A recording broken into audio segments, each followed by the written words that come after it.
Yeah, What? so did mine, and I've written it twice. Okay.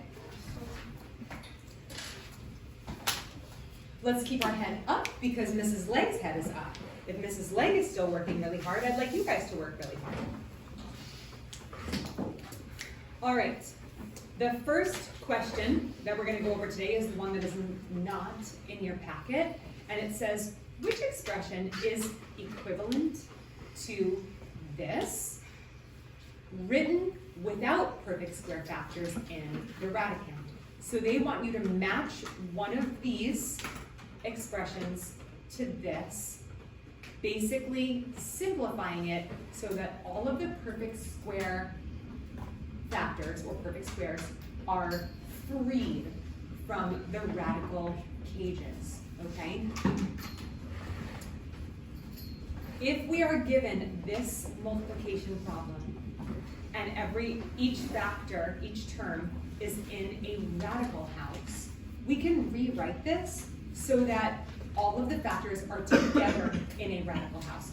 Just like the other day when we had a division problem in radicals, we put them in the same house and did the division inside of the house. We can put them in the same house and do the multiplication inside of the house. If you want proof why that is allowed, I wrote the proof right here. Now let's go back to the problem.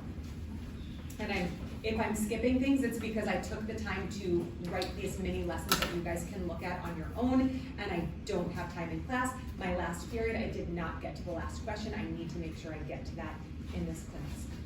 Okay, going back to the problem, I just rewrote it here. Let's go back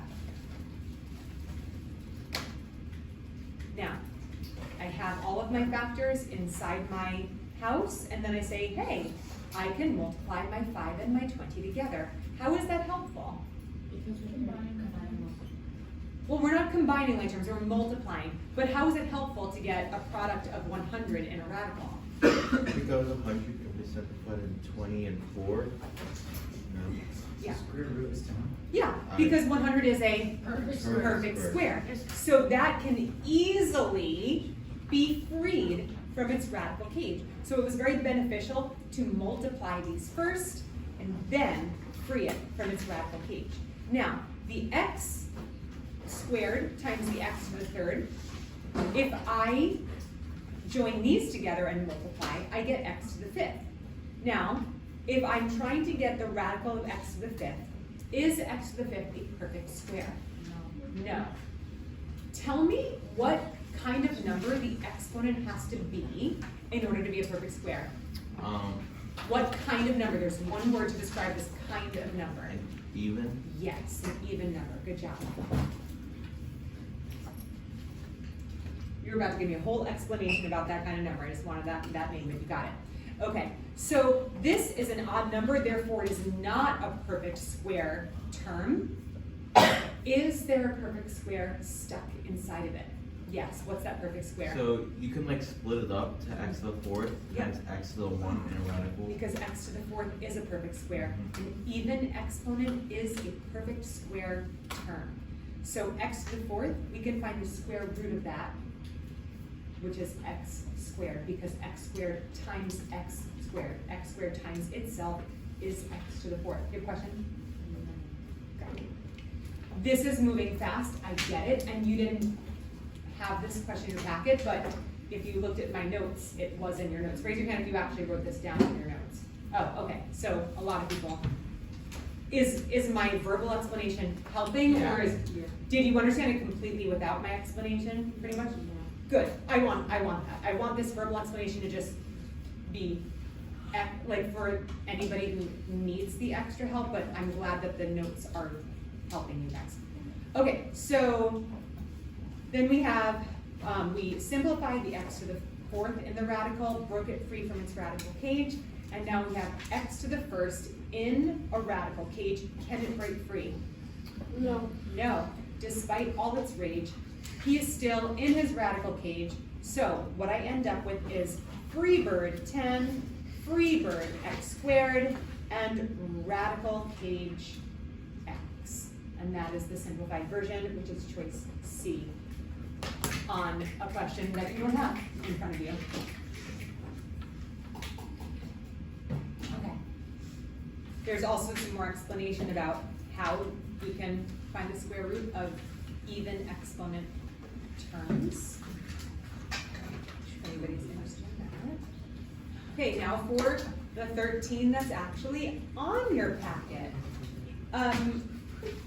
I actually wrote out a little bit more over here. So it gives us basically a list. It looks like a table, but it's really just boxes in a row, in 2 rows, of test scores for 12 students. It said which method is best to display the data. This is from a unit that we did not learn. So I'm going to explain what these are. Aligned, it says which method is best to display the data. Technically, they could both be displayed pretty easily on a line plot or a bar chart, but a bar chart would be better if there was like a bigger difference between these numbers. Like if the scores, or if it weren't scores and it was people attending Busch Gardens on certain days of the year, and we're talking like thousands of people and like lower numbers, and we're really comparing like a lot higher numbers, a lot more data. But a line plot would be good because it's just basically a way of organizing the information, and this is what a line plot looks like. It basically lists, it would list the test scores in order from least to greatest, and there would be a point for every time that score was achieved, or every time that score is in the data. And the reason why this is so much easier to read than just looking at this box is because you can immediately see what scores were achieved more times than the other ones. When you just look at this data, you have to like figure out like where the numbers are and everything. This is much more organized. This is a line plot. A scatter plot and a joint frequency table would need another set of data in order to make sense for this. For example, I have an example here of a joint frequency table. Let's do this one. Now, in the answer key of this question, they call it a joint frequency table. The other name for it is a two-way frequency table. Why are there 2 names? Because life is tough, okay? There's another question on this packet that calls it a two-way frequency table. Here they call it a joint frequency table. They are the same thing. So you can see over here that on the left side, they're organizing it by gender, and on the top row, they are organizing it by the type of sport. And what does it remind you of? What when we used a method for solving something, Carmine? Like x squared on the top, Mhm. like 5x. Yep. When we were multiplying polynomials, binomials, all that kind of stuff, we used a table to organize the information. So this is what a joint frequency table would look like, aka the two-way frequency. Do you guys see how, let me go back to my part here. Do you see how the line plot would be a simple way to display these scores? I also noticed this morning that your packet has another question on it. It asks you to distinguish, right? It asks you to distinguish between categorical and numerical. Yeah. For some reason, that's not on my packet. It's just another weird part about the difference between my packet and your packet. So it does not ask me, but I noticed that on yours, it does. So can anybody, it's pretty self-explanatory. Categorical comes from the word categories, and numerical obviously comes from numbers. So that one's pretty self-explanatory, but can anybody tell me why it would be, well, tell me what the answer is. And Numerical because there's numbers instead of like baseball, basketball, football. right, we're not comparing categories, we just have test scores, it's just one set of data. So numerical would be correct on that one. I just don't know why it's not online. Anyway, moving on to number 14. This one is crazy. This one even confused me. I had to really slow down when I did this. And I'll tell you which part I thought was the most confusing part. This polynomial that they're asking us to simplify and put it in standard form. Everything is pretty self-explanatory when you follow order of operations. The hardest part that could trip you up would be figuring out how to multiply these three things. The negative 3 times the x minus 2 times the x plus 4. Now, it's not the first thing that we're going to tackle, but it is going to be something that we have to do in the correct order, and I will get to that in a second. Let's do first things first. We need to follow order of operations, which is our friend PEMDAS. Okay, so where do we start? Jacob. Parentheses, so you distribute. Well, let's pause for a second. Let's go over what parentheses means. Yes. Yes, the keyword being inside the parentheses. Very good, Faith. I'm giving you a ticket for that. We have to solve what's inside the parentheses. Can anything inside any of those parentheses be simplified? No. The 2 squared and 3. Oh, never mind. Yes, Jen. Oil it. Okay, so you guys are, I think what you're saying is you're realizing that inside the parentheses, there are no like terms, they can't be added, subtracted, or whatever. There's nothing that we can do to simplify them. So we have to consider the parentheses as already checked off. Even though we still see parentheses, the parentheses are actually implying multiplication or just showing that this one's being squared. So technically the parentheses step is already completed. We can't do anything. So we technically, for parentheses, you can't subtract minus 3 for the squares, and if the square is something else. Well, it would just be our next step, because that has its own step, which brings us to the E, which stands for exponents. So that would be, we would do exponents or roots, that's why I call it PEMDAS instead of PEMDAS mostly. But we would do exponents from left to right, so, and exponents, the only exponent we have is here. So we have 2x minus 3 being squared, and I heard somebody say FOIL, right? Yeah. So we would take, yep. So we would take that 2x minus 3, multiply it times itself, which is simply done using the FOIL method. I wrote it all out here. You don't have to write it out that detailed. This is just more so you guys can see it. But we multiply our first terms, we get 4x squared. We multiply our outer terms, we get negative 6x. We multiply our inner terms, we get negative 6x. And we multiply our last terms, and we get 9. Then I pause for a second and look at my 4 terms and realize what? Yes? There's like, Yes, you Brianna. need to combine like two. Yes, combine like terms. We can always combine those two middle terms, the outer and the inner. So negative 6x plus negative 6x is negative 12x. So now I have 3 terms. It's actually making a little quadratic expression right here. I have my, yeah. We need 4x squared and subtract negative 12x and then add. Yep, exactly. So right down here, we have this part of our polynomial simplified to this. But it's only part of it. So when I rewrite the entire expression to continue solving or simplifying, I have to write this and then continue writing this. This is why it takes a while, and you have to be really neat and organized when you do it. Okay, so. All right, so now I have my simplified version here where I did the 2x minus 3 times itself, and then I have the rest of my polynomial. Now let's talk about what is happening here. Now continuing on with PEMDAS, we did parentheses, brackets from left to right, exponents and roots from left to right. Now we have multiplication and Division. Nope, multiplication what? Yeah, I thought I heard addition. No? Sorry.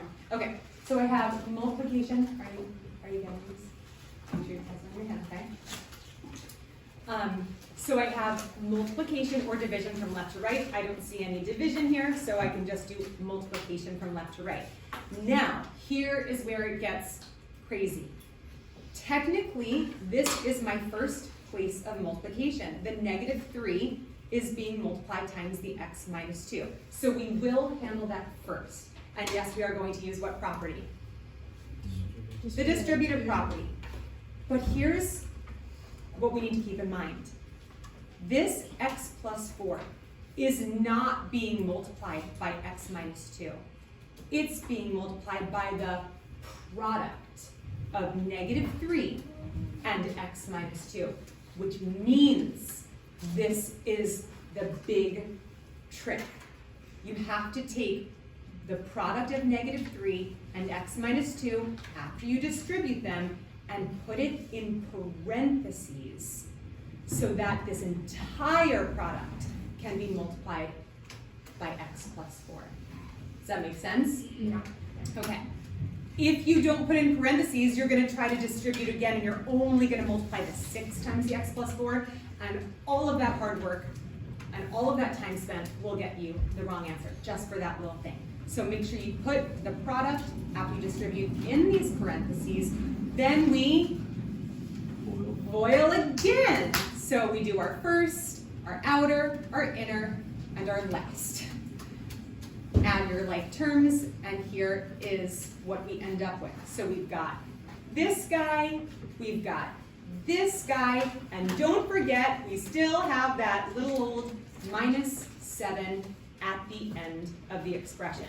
So another thing is making sure every time you rewrite the expression that you're including all the parts.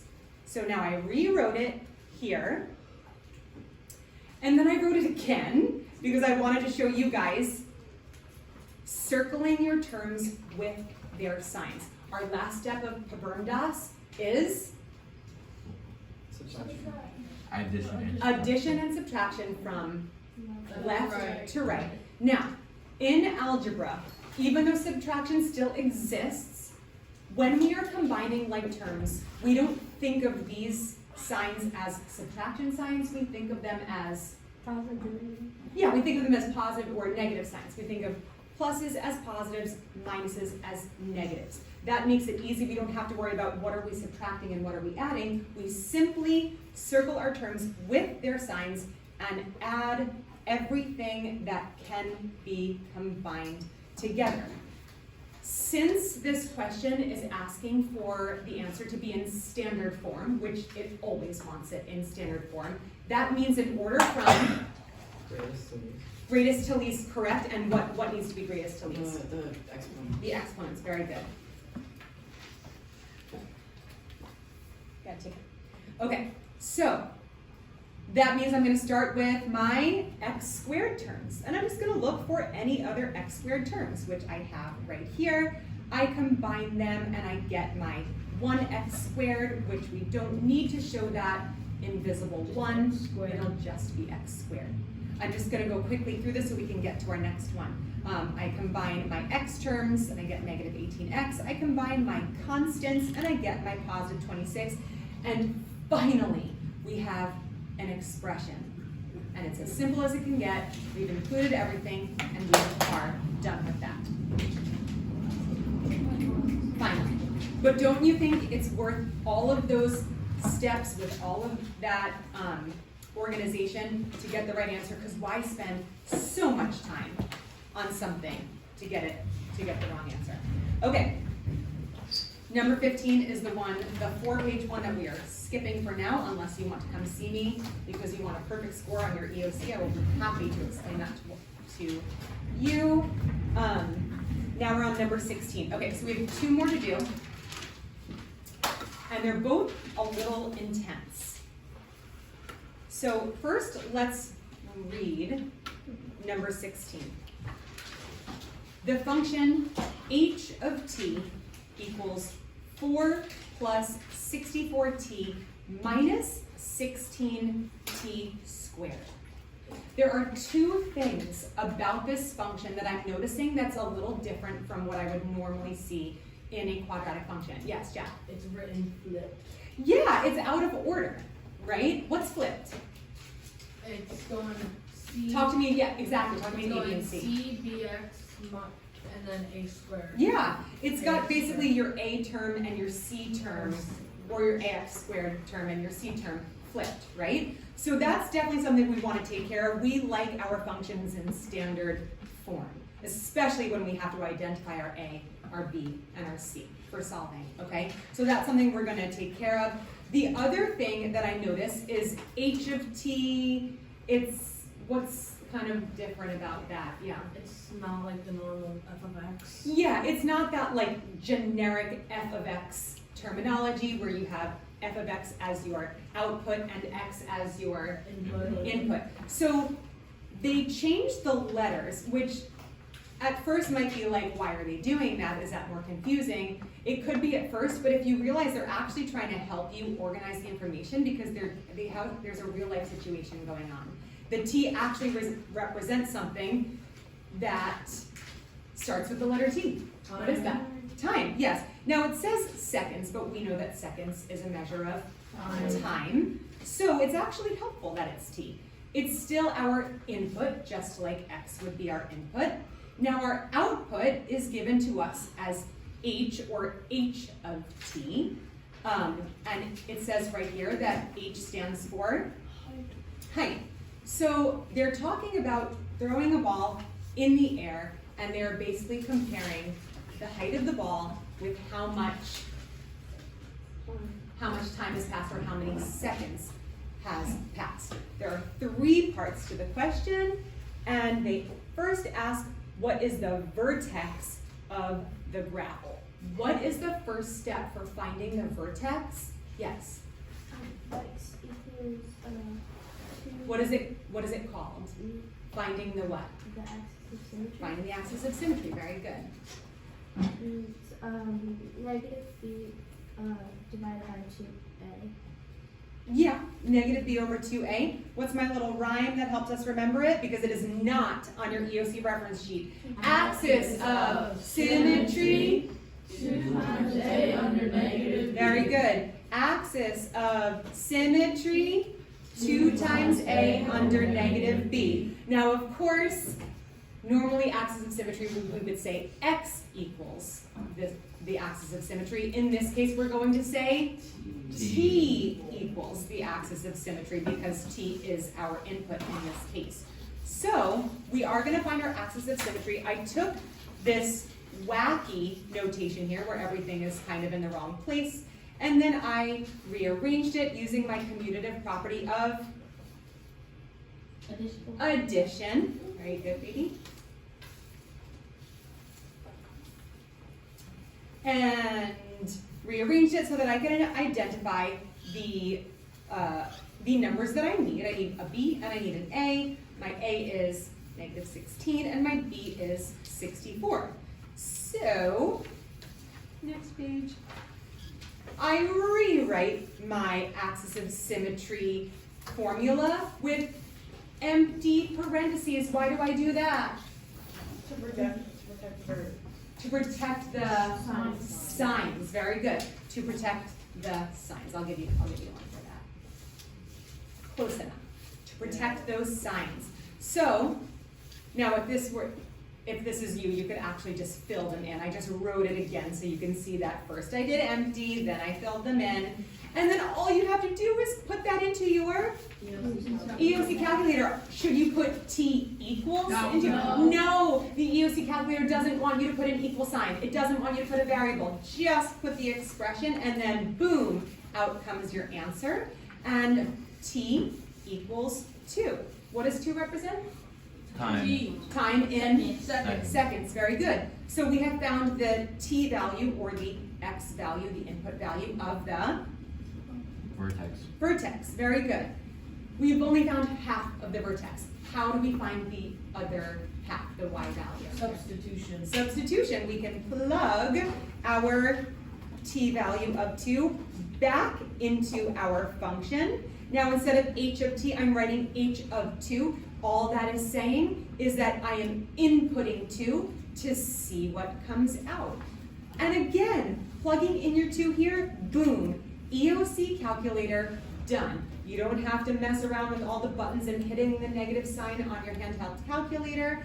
You can just plug that into your EOC and you get your output 68. What does that represent? Y. The Y, the output in Our vertex. the height, which is in, it says in the question, it is in, does it say in the question? Yeah, feet. Height in feet. Awesome. Okay.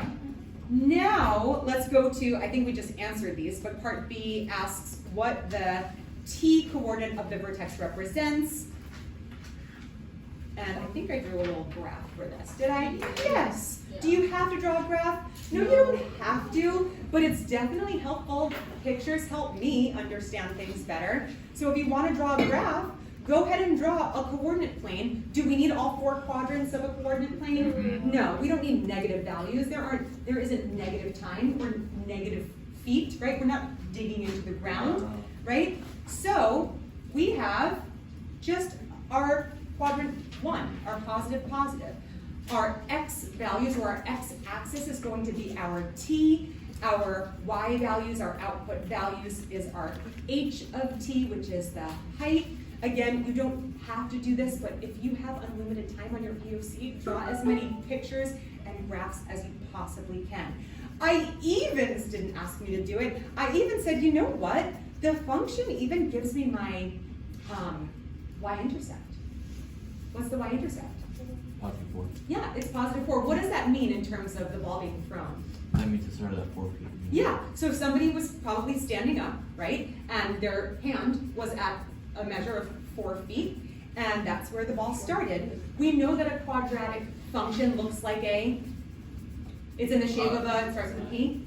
Parabola. Parabola, very good. So that parabola, that ball is going to make that parabola shape. You throw it up, it hits a certain point because at some point the ball reaches its peak or maximum height, and then it starts falling down. That's gravity. What goes up must come down. So it makes that parabola shape.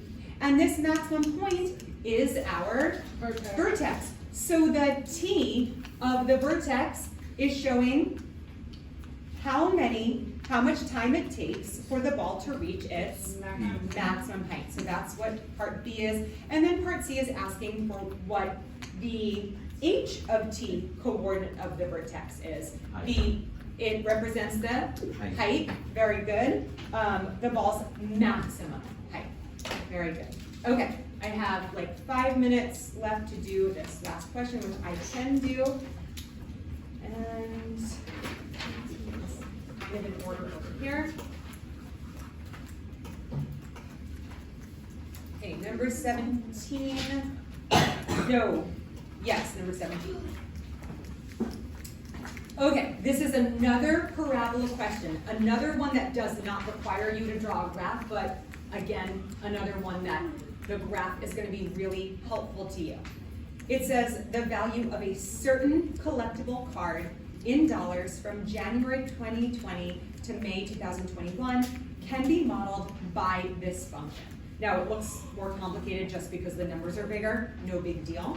It says M is the approximate number of months, so that is also time passing, but this time measuring in months instead of seconds, because we're talking about a collectible card, like a baseball card, increasing, decreasing in value. So we're not talking about a ball being thrown and it's changing by seconds, it's changing over the course of months. And then the function is finding out V, or the value of the card, how much money it's worth. I'm noticing right away that there is a y-intercept. What's the y-intercept? 18,000. 18,000. What does that represent? How much the starting price is? Yes, how much the card was worth, maybe when it was first purchased. So if somebody is like purchasing a baseball card on eBay, or is eBay still a thing? Yeah. Okay. Yeah, my bad. Or Facebook Marketplace, or whatever it is. So you purchase this baseball card, and the guy's like, I'm going to spend my $18,000 on this card because I want it to increase in value, and then I want to sell it when it's like worth so much more. So this guy's got to wait. He has to wait a few months because this parabola, is it happy or sad? Happy. It's happy. Now, a happy parabola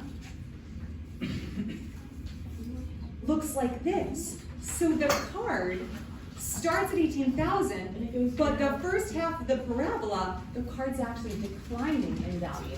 Yes, the parabola is happy. It'll be happier when it starts increasing in value again, and then it's going up and up and up and up. And if he waits long enough, he can make like $1 million, right? But it's starting at $18,000. It's gonna go down in value because the parabola is happy, and we need to find. It's asking over what period is it declining? Well, it's only gonna be over half, the first half of the parabola, right? So we need to find how many months, how many months pass between when he got it at 0 months and when it starts to turn into an increase in value. What is this line called? Axis of symmetry. The axis of symmetry. So again, we're finding the axis of symmetry, which we find right here. We protect our signs with parentheses, punch it into your EOC calculator, and you get 7. Now, it wants it as that compound inequality, so the months are going to be in between 0 months, when the card was purchased at $18,000, and 7 months, which is when the card is worth a lot less, but it's going to start increasing in value at that point. It's a long time. Does that make sense? Yeah. You guys can draw these out and understand them, right? Yeah. Woo! I'm tired. You guys tired? Yeah. All right, you guys can pack up.